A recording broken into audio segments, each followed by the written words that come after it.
What's up, fellow fishing fanatics? I'm beginning this series today that I think a majority of guys on YouTube offering tips overlook, and that's just bank anglers. Today we're starting at a local Corps pond, super high pressured. They've actually got tournaments on this pond at times, and a lot of people fish it. So it's gonna be a little bit of a challenge, but my goal is to catch at least one fish. Doesn't matter the species, I want to catch at least one fish. And after that, it's all bonus. Now, if I don't catch that fish, I'm not allowed to use the lures that I use today for the rest of the year in this From the Bank series. So let's get to the water and get fishing. All right, so let's talk a little bit about this pond. It's got several different species of fish in it, from bluegill and various sunfish, and bass, of course, largemouth bass, and I know they stock it with catfish. And while I think most of the trout should be gone out of here, they do stock it with trout during the winter time. However, like I said, I don't think we'll be catching a trout today. The water is usually really clear in this pond, so we're gonna be using a little more natural colors. And as you can tell, the wind's gonna be blowing today a little bit, so forgive the audio, but that's also why we started on this bank right here. That's a fish already. Heck yeah. Gotta get him in.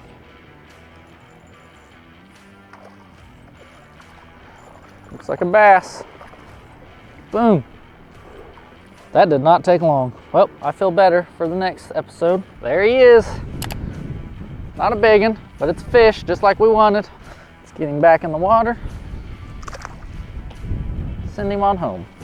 All right, so let me talk about the lure that I'm using and why I chose this lure. Nobody talks about these. You can call it a MEPS.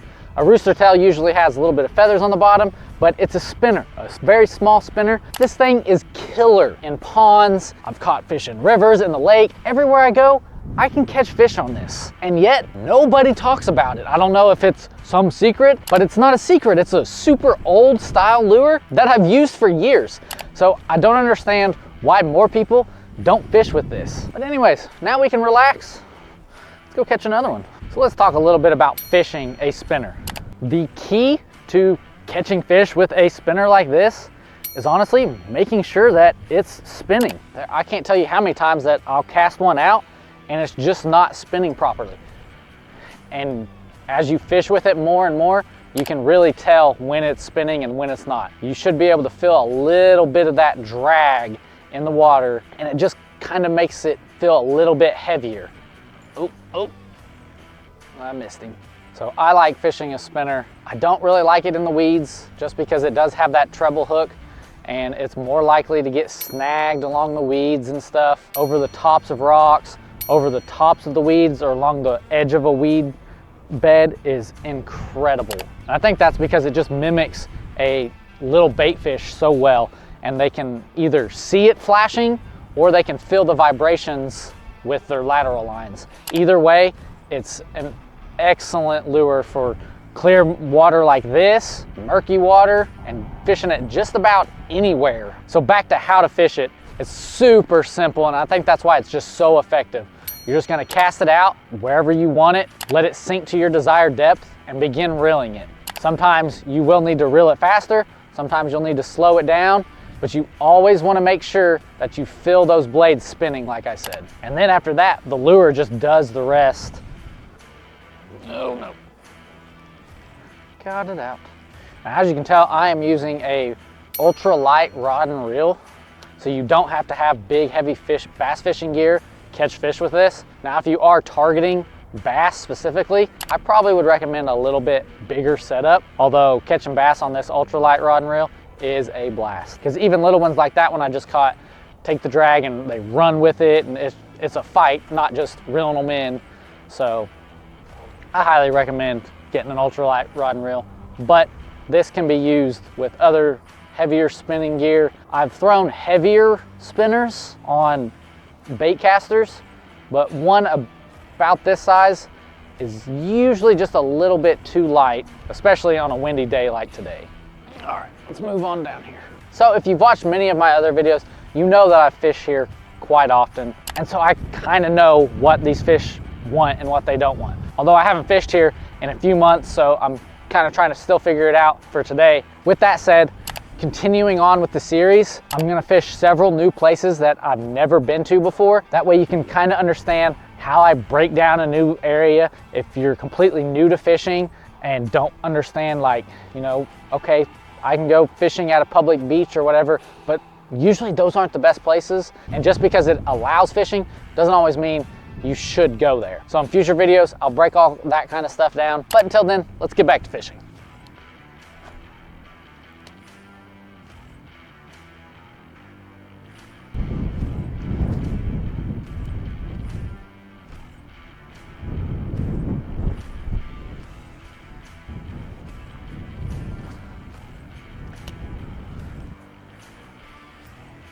Now, fishing a spinner isn't just all rainbows and butterflies. There's another one. Heck yeah. There are a few downsides to fishing a spinner. That's cool. I think the biggest downside, in my opinion, is that they twist your line up. You're not quite big camera worthy. You're just a little guy, but still fun on that ultralight gear. All right, so when the spinner isn't actually spinning, it will cause the whole lure to spin. So it's designed to spin around this wire like so. And when it doesn't do that, it just twists your line up and can cause a huge headache because you don't realize just how much it's twisting your line until it's too late. So one way to counteract this that I do is every now and then I'll put a small swivel on and just hook the spinner to the swivel. But I don't always like fishing with a swivel. And so sometimes I just deal with the fact that I know my line's gonna get twisted. Let's talk a little bit more about what I envision this series to be. So as I mentioned in the intro, I've noticed that a lot of guys offer excellent fishing advice, but it's generally from a boat. And I just think they've forgotten about a majority of anglers who don't own a boat, but still love to go fishing at ponds like this or just public fishing areas on a lake. And so in this series, I'm gonna hit all of those places, at least locally around here, that I haven't ever been to. Some of them I have maybe, but you're gonna be able to see how I approach a new body of water or one that I've been to like this one, how fishing a pond is differently than fishing a lake, how fishing a river is different than fishing either one of those. On top of that, we're not just gonna target one specific fish. For instance, like bass, the goal is to catch a fish no matter the species. And some of the areas that I'm gonna go to will target more specific fish just because that's what those areas are known for. But for the most part, it's gonna be, I gotta catch a fish or I lose access to that lure for the rest of the year. Alrighty, it's really looking like this windblown bank is gonna be the ticket. So along with making it a little bit of a challenge, a little bit informational, and just a whole lot of fun, I would also like to meet up with some more fellow anglers and really pick their brain or let them pick my brain and just talk fishing. So if I ever run into you at one of these locations, feel free to come up, talk to me, say hi.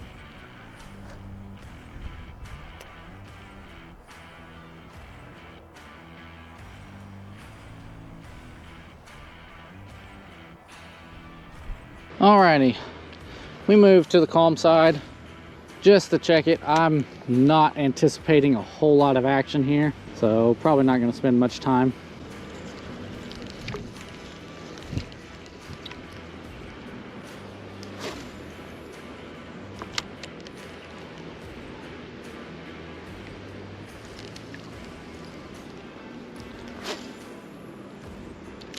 I forgot what I was going to say. Now I can't remember it.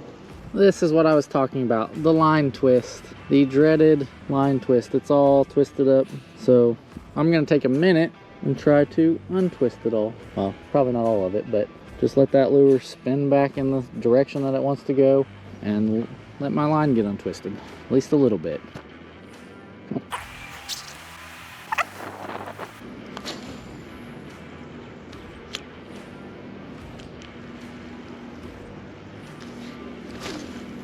From there, just grass or moss. Got some moss.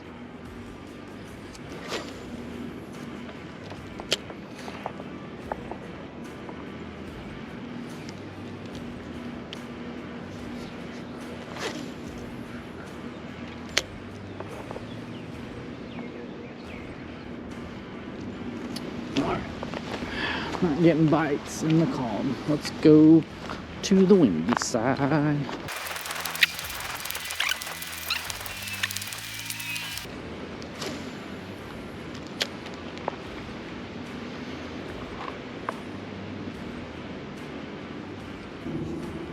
Big old turtles right there.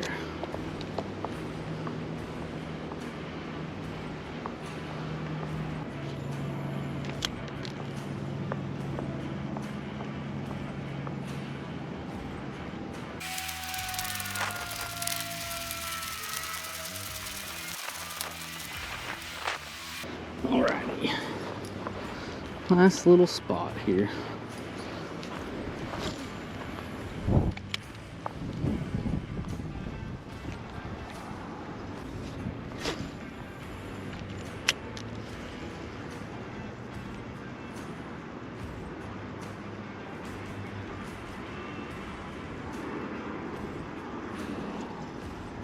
Oh, he missed it. I felt it.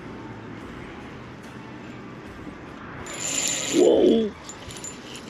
Gosh, dang it. Whatever the heck that was big. Really big. He let go of it. Almost felt like a carp. I'm just hitting.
A better fish.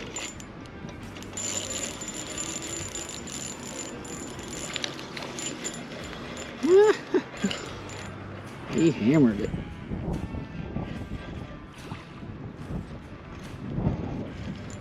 He just felt bigger. He's about the same size as that first one. Maybe a little smaller. Still. Woo! He's trying to hook me too. Got him that time. Look at that. Clobbered. This fish is going to do it for this episode of Fishing from the Bank. We're going to go to another spot next week. It will be a lake that I have never fished before. And I kind of wanted to start it off on an area and a pond that I knew pretty well. That way I can just get started off on the right foot. But next week, it's going to be a lot more of a challenge. And I might be losing some lures, so stay tuned for that. But if you want to watch another challenge video, I've got it right here where it's freezing cold and I thought I was gonna have to go swimming with the fish. Check it out.